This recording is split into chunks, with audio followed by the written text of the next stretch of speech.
Ah, Mr. Bond, I mean, the kid. I've been expecting you. As you can see, I've placed all of the Lego up on high shelves so that it's for display purpose only. No! Hello and welcome to AFOL and the Kid. Hello. So today we're going to take a look at the Lego DB5 from James Bond. Are you a fan of James Bond, the Kid? Are you a fan? Well, since I've only been introduced to it a couple of days ago. So you've actually never seen a James Bond film because you're too young. Yeah. So there we go. So we're going to get a good perspective from a kid as to whether or not this is worth the money and whether it's got decent enough play features.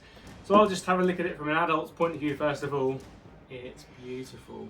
I'm not a huge James Bond fan, but I'm a bit of a James Bond fan, and I certainly do like the DB5. And this has been represented in Lego in superb detail here. It's been out for a few years now, and I know when it was first released, some people were a little bit dubious about Lego not quite getting the curves right on the DB5. And I do appreciate that. That's my main criticism of it, is I think that nowadays Lego could probably do a bit better in terms of getting the curves a little bit nicer on the front there. But generally, when you've got this in person, it's much, much better than you think it's going to be. It does look like the source material, as much as I think at the time they could do with the pieces they had in terms of Lego design. And there's a lot of features packed into this vehicle, into this car, which need to be there because it is James Bond's DB5. And I know it probably would have been a lot cheaper if they just produced a DB5 Lego model without the features, but then it wouldn't be James Bond's car, would it? So it has to have those features built into it in order for it to be James Bond's car. And there's lots of little touches and details and things in here that are beautiful. And there's not much to criticise other than I think, you know, they could have possibly done a bit better, and they probably could now in terms of shaping the front to get that curve. I think that's sort of held against it a little bit too much. But in terms of, is this a good buy and a good purchase? I mean, here in the UK it retails for £130. It's expensive. I think you're paying a little bit for the license, for the movie license, when you compare it to other vehicles, and you're paying obviously a lot for all the gadgets and gizmos and James Bond paraphernalia that they included within the vehicle. So I think really it's aimed at adult collectors or fans of James Bond. There's a lot of play features within it, but I think they're really designed for adults, although kids will find them fun, as we'll find out.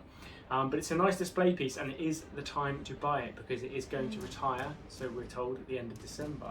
It's been out for a few years, and obviously with the new James Bond film, No Time to Die out, it is the time to buy. Excuse the pun. It's the right time to buy, because it being a Bond vehicle, I don't think they're going to remake it again in the future. They haven't done any other James Bond things. I think it's probably a one-off, and I think it's going to go up in value. So although I'm not really one for buying Lego and keeping it boxed, I think it should be displayed and built and had fun with. I think it's certainly going to go up in value once it retires at the end of December, because James Bond, the franchise, is going to continue for a long time yet. So those are my thoughts on it. It is a really, really nice model, really nice touches, lots of features packed into it. It's certainly James Bond's car, and it really is the time to buy. Boom, over to the kid.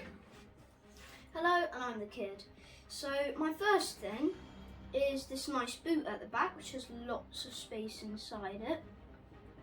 And you can take out this bit, oh there's one already in there, but you take these bits out, take the this blade bit out. So there's wheel cutting blades, aren't they? Yeah, and they cut all the wheels, so that's cool. In the movie, they would obviously just automatically come out of the wheels, but they're just replicated in Lego with telescope pieces, which I think is fair enough, because I don't think technically they could have made it with, you know, that feature packed into it. I think that's a good compromise. Bonnet lifts up, and there's a nicely detailed engine in there, which is always nice. Good to have an engine. And you can take that out if you want to. If not, then you can just leave it in there. Nice detail. These bits you can change the back bits here. So the number plates. Number plates, so you yeah. can flip You between can all do the that different on the ones. front one too. And it drives along. All cars should. And then one of the It's main. definitely a good feature of a car is for it to move along. So there's the little gun shield which comes up. So if you twist the exhaust at the back, that's cool. And you just push it back down. that to go back down. Then my favourite bit is you pull that bit back there, that lifts the roof back, and then push it in, and there's a seat. An ejector seat, which is very James Bond, as we know. That is a pretty cool feature. So you pull the bumper at the back and then push it back in, and the roof pulls back, and then the ejector seat comes out. Boom! That's a pretty fantastic action feature. In here, you'll see that there's this little lever. Headlights on the front, hopefully you can see that. Pull this red lever back. Pew, pew, pew. Awesome guns come out. So you've got this lever inside which you can push forwards and back, and that flips the headlights around to reveal That is awesome. some guns on the front there. Very cool. Obviously the doors open and open up close. nicely. Is there any steering on it? No, that is a shame. Oh dear. Although you can angle the steering wheel up and down, you would have expected to be able to turn that. Just for show. And to these wheels to actually be able to spin. Bit of a disappointment there. I suppose in terms of if you're playing with it, you kind of want the vehicle to steer, don't you? There we go. So what are your thoughts then? Is this a vehicle that you would want to save your pocket money up for and buy? Are you interested in James Bond? Well, although it has some awesome action features with the exhaust and the ejector seat. Good fun. Yeah, good fun. I think the action features are based more towards adults and James Bond fans. Fair point. And it is more of a display set, so I don't think this would be something that I would save my pocket money up for. But it is very cool. Okay.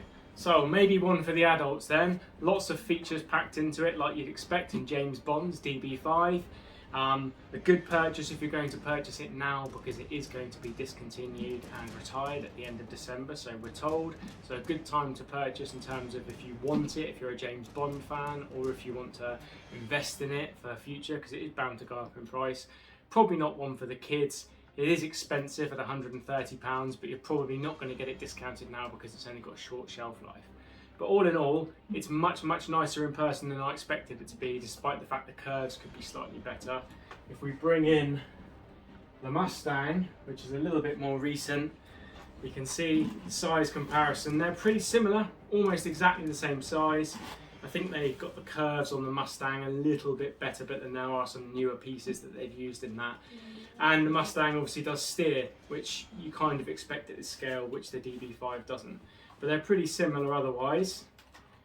In scale, both really nice vehicles, but a DB5, if you're a James Bond fan, or in fact a Lego fan, or both, it's a must. Thanks for watching AFOL the Kid.